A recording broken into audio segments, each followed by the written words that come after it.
This generation of Ram trucks is widely considered to be the most refined set of pickups. So today I'm going to explore the differences between the everyman 1500 truck and the heavy-duty Ram. Oh, and I'm gonna let these things have a duel to 60, so stick around.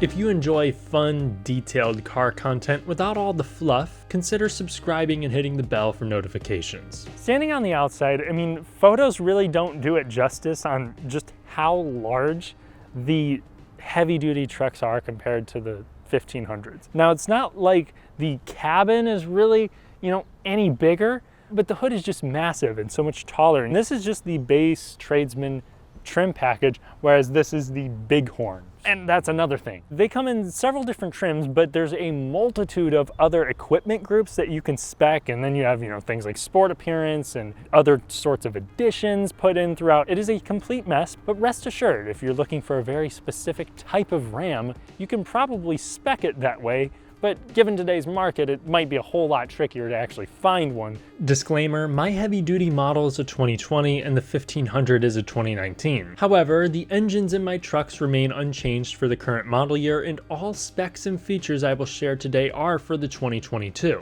This massive front end hides more modifications to the Ram heavy-duty than just the engine, like recirculating ball steering and a beefier front suspension along with a solid front axle, which will hinder handling, but those components will withstand heavier weights better than the rack and pinion steering, independent and coilover strut front suspension of the Ram 1500. Before I continue, I'd like to thank Royal on the Eastside in Bloomington, Indiana for providing the trucks for today's review. If you're looking for something new, used, or different, check them out. Ooh. To really contribute to the feel of this thing, we have a step down here that really requires some effort to get it to deploy. But, it's a nice, easier way to get to the back of your non-dampened tailgate. And then to get this back up, you can't just baby it, you really just have to. Okay, that was a little rough. Under the hood of the new Ram 1500, you will have a choice of 5 different engines. You're gonna start off with the 3.6 liter e-torque V6. Then you're gonna have the 5.7 liter V8 like here, then you'll have the 5.7 liter with the e-torque system, which I'll explain here soon. And then on top of that, you'll have the 3 liter EcoDiesel V6. All of these are going to be hooked up to 2 variants of the 8-speed automatic. Now, on top of everything, you technically can get the TRX, which is a 1500 model.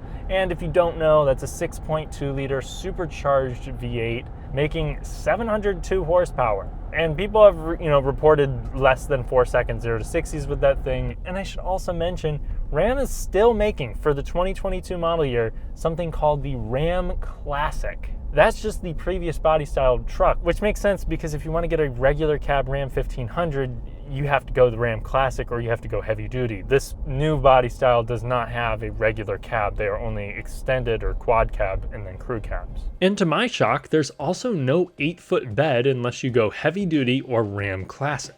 Now, I did mention that e-torque system. So the V6 will have that standard, the V8 will have that optional. So that adds an upgraded alternator slash motor, and that gets multiplied by a belt to make 130 pound-feet of torque in the V8. And so that's not going to add any peak power though. You'll notice the power figures are exactly the same. It really is just to help with a smoother auto stop start and also just on the low end of things. Interestingly, I thought this was the model without e-torque because it was not advertised anywhere on the truck, but that was until I felt the system do its job. Oh, this actually does feel like it has the e-torque system. And it does fire up very quick, and it does have a lot of low-end torque. I didn't see that the e-torque was selected in the specifications, but that feels really good, so I'd be surprised if this doesn't have that.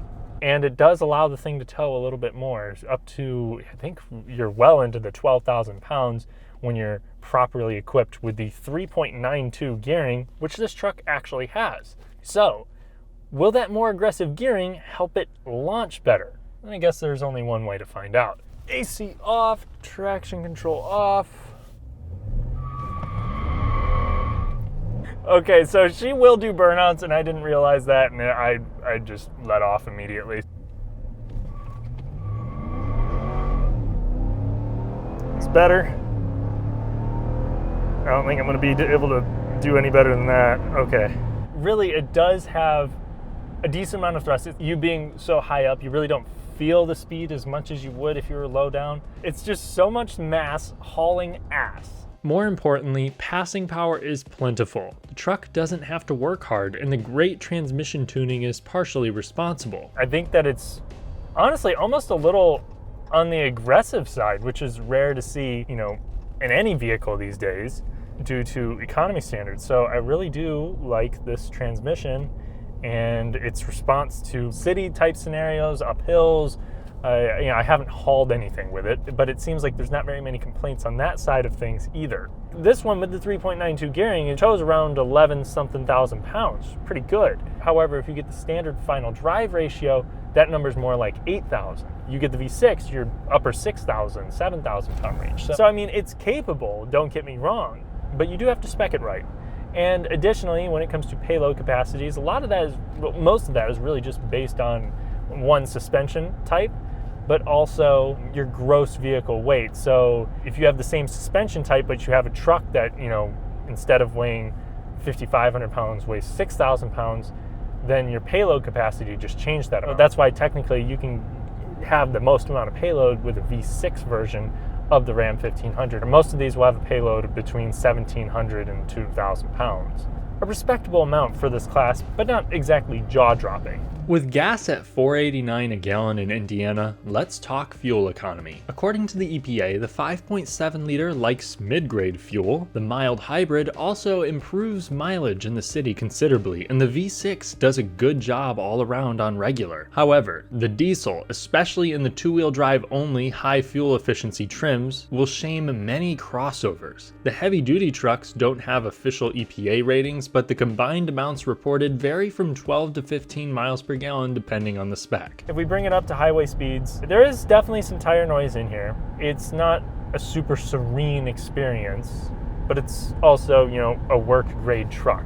I'm not expecting all that much, but if you can get past the tire and wind noise, I don't really hear the engine. It's a pretty nice riding highway vehicle, something that I think could be smooth and comfortable for a very long distance. When it comes to handling, this truck, being the new 1500, does not have leaf springs. It's coil springs. It's a multi-link setup, but yeah, it's got coil springs in the back.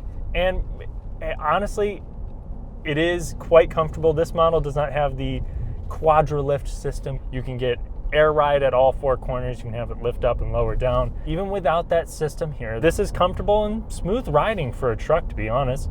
The steering is a touch light for my taste. I think, given the heft of this thing, I wish it was a little bit more substantial. It's surprisingly quick. I can change direction more rapidly than I would have ever really anticipated with a vehicle this size. So I do have to give a little hat tip to Ram there.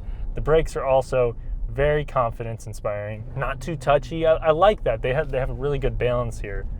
Obviously, you're not going to have any sort of independent rear suspension back here, but this thing really does handle pretty good. Okay, Ram. This dances around a back road with more composure than any body-on-frame vehicle I have ever driven. The whole luxury truck thing that Ram is trying to pull off here is starting to make sense, especially given the higher trim interiors. Luckily, vinyl seats and floors are still standard on the base tradesman truck, as is a 6-seat configuration for people that need this for work. Plus, there is an immense amount of console and cabin storage, as you would expect from a truck. And if you forget Pythagorean theorem, the Ram has you covered. Personally, in the more typical trims like mine, the interior doesn't feel any more high quality than a Tundra or F150s. And my truck has a slight power seat defect that results in the seat twisting if I try to adjust it fore and aft. Mopar quirks aside, the Ram 1500 is a great truck in all on-road regards, genuinely surprising me in a couple ways, and the Ram 3500 takes on an entirely different personality. Before I get more detailed on the capabilities, let's find out the 0 to 60, and keep in mind this weighs 1,400 pounds more than the 1500. Here is the 6.4 liter naturally aspirated Hemi V8.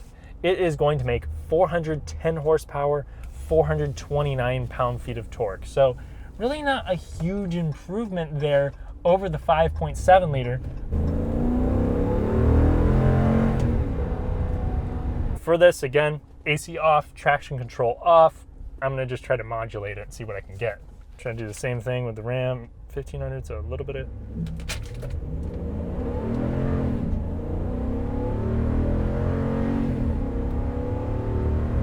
Rev's kind of high, actually. Definitely slower. It still has a lot of grunt. It still feels healthy, and I probably could have launched it a little bit harder, but you know, we're talking a tenth or two. She was nowhere close, and again, I know this is not the point. I was just kind of curious, so now I know. Now you can go 2,500 or 3,500, and there's actually, you know, more industrial grades above that too. If you're wondering the differences between 2,500 and 3,500, it's largely going to come down to the suspension. If you go 2,500, you're still going to have coil springs in the back. If you go 3,500, you're going to have leaf springs. Now, if you're wondering the difference between the regular truck and the heavy-duty truck, the hood feels ginormous, and the body itself feels wider as a result. The steering also picks up a little bit in weight and is noticeably slower. And again, you're having differences in suspension so that it can haul more, and substantially more. The 2,500s can haul 4,000 pounds, and then you have the 3,500, which can do up to 7,000 pounds, actually a little bit over 7,000 pounds. That's actually with the base engine, the 6.4 liter naturally aspirated V8, not with the diesel because of that gross weight. But then you can also tow 37,000 pounds. I mean, I want to know from people, like the real consumers of these trucks, because I mean, I own a Toyota Tacoma. I don't need something like this. But what are you guys pulling? That's 37,000 pounds. And that capacity is going to be with a dually, the diesel, and 410 gearing. The single rear wheel models are going to top out at about 26,000 pounds in 3,500 form, 20,000 for the 2,500. There's also a wild variation here in payload capacities due to gross weight and curb weights, and the fact that the dually can't be had in the 2,500, which skews the 3,500 numbers far higher than the 25. For much better towing, all heavy-duty trucks are available with a 370 horsepower, 850 pound-feet of torque, 6.7 liter inline-6 Cummins diesel. If you need enough torque to cause another big bang, Ram will sell you a high-output version of this engine in 3,500 form and up. 420 horsepower, 1,075 pound-feet of torque. All heavy-duty trucks and that 5.7 liter have pushrod engines. The standard output diesel comes with Chrysler's long-running 68 RFE 6-speed auto. The high-output trucks get a 6-speed ASIN unit. Thankfully, heavy-duty Rams can choose from a regular, crew, or mega cab with a 6'4" or 8-foot bed. The worst HD truck for hauling is the off-road focused 6.4 liter only Power Wagon with a locking rear and front diff, off-road suspension setup, and a whole host of other goodies. My gasser here packs an 8-speed auto and the weaker 3.7 gearing. The transmission honestly here doesn't feel as aggressive, and the power doesn't seem as urgent as in the 5.7 liter e-torque that I just drove. And that makes sense. That's what the e-torque was designed there to do, is fill in the gaps of the power band. The transmission here is also an 8-speed automatic. I believe it's the same one that's there with the 5.7 liter. You do have a manual mode, but it's actually in the form of like a gear limit, which is similar to what Toyota does. It's just like little plastic buttons tacked on here on the steering wheel. It's kind of interesting. Over here, since we ditched the coil suspension, we have leaf springs in the back, and this thing is unloaded. It's bouncy. The steering is slow. I mean, now it feels much more like a truck. I think it's still comfortable enough. You have really soft seats in here. So I could get behind something like this and be okay. And I'm really not so much thinking about the bouncy ride here as much as I'm thinking about clipping something with these mirrors. One thing I do wish was better, I wish this had a telescopic steering wheel. Apparently the heavy duty trucks do not have that, they just have a tilt wheel. Me being 6'3", it can be a little bit annoying. I feel like I feel like I'm still far from the wheel, even though my knees are basically hitting the dashboard. So this is the same corners that I'll take it at the same speed that I was taking the Ram through here. It plows through everything, but it does make you feel less confident for sure. This is something where I've never driven these types of trucks back to back, and now that I have, oh my gosh, it's a night and day difference. This type of ride and handling would definitely get old for me quick if I wasn't regularly hauling and pulling big stuff with it. The HD trucks do offer rear air suspension to help the truck maintain composure and level under load. The coil suspension in the 2500 would surely handle corners better. If you don't need a dually or the extra 1,000 or so in payload, I'd stick with that truck, which still has the same basic front end setup, so it will be much more cumbersome than the 1500. Side note, I love looking at the differences underneath these trucks. The axles, drive shafts, and extra reinforcements showcase how serious the heavy duty trucks are compared to an already capable vehicle. For this generation, transmission issues like holding first gear, faulty power steering, and little electrical problems like the infotainment system failing were most reported. These pushrod Hemis, both the 5.7 but especially the 6.4, make a lot of ticking noises, sometimes from loose exhaust manifolds. On some occasions, excessive noise is made from lifter failure. You can thank the MDS or cylinder deactivation for that. Except again, this is rare. For the most part, these are actually just noisy engines, and I noticed that during my drive. The 6.4 clicked away during my time with it, but it had no issues. The EcoDiesel in the past had middling reliability. We'll see how the new iteration holds up. Heavy duty buyers, be aware that the Cummins diesel powertrains are extremely reliable, but maintenance isn't cheap for these. The HD models at least give you a more simple experience with a traditional parking brake versus the electronic one in the 1500s. But they keep one funny detail. I actually like the manual, four-wheel drive lever. I think that's kind of cool. I mean, this is the tradesman trim, and it's fitting. But the contrast of this to the little dial for the shifter, I think is hilarious. You hop in this big ass truck. All right, let me put her in reverse. However, if you go with the Cummins, you'll get the traditional column mounted shifter. After driving both of these trucks back to back, it really makes me appreciate exactly how refined the 1500 Ram has become over the years. If you're looking for a new pickup, the heavy duty models have serious enhancements and an old school truck personality if that's what you like. But they definitely make sacrifices, especially when you consider how well-rounded the 1500 is. That being said, which one would you choose and why? For me, the only thing I might haul in the future is my drift car and trailer. For that, I'd just go 5.7 with 392 gearing. Thanks for watching. If you enjoyed this video, please leave a like and help me with my noble quest to defeat the YouTube algorithm. And if you really enjoy this type of content, please subscribe and hit the bell for notifications. I'll see you in the next one. My papa drives a Rolls Royce. My daddy drives a Ram 1500.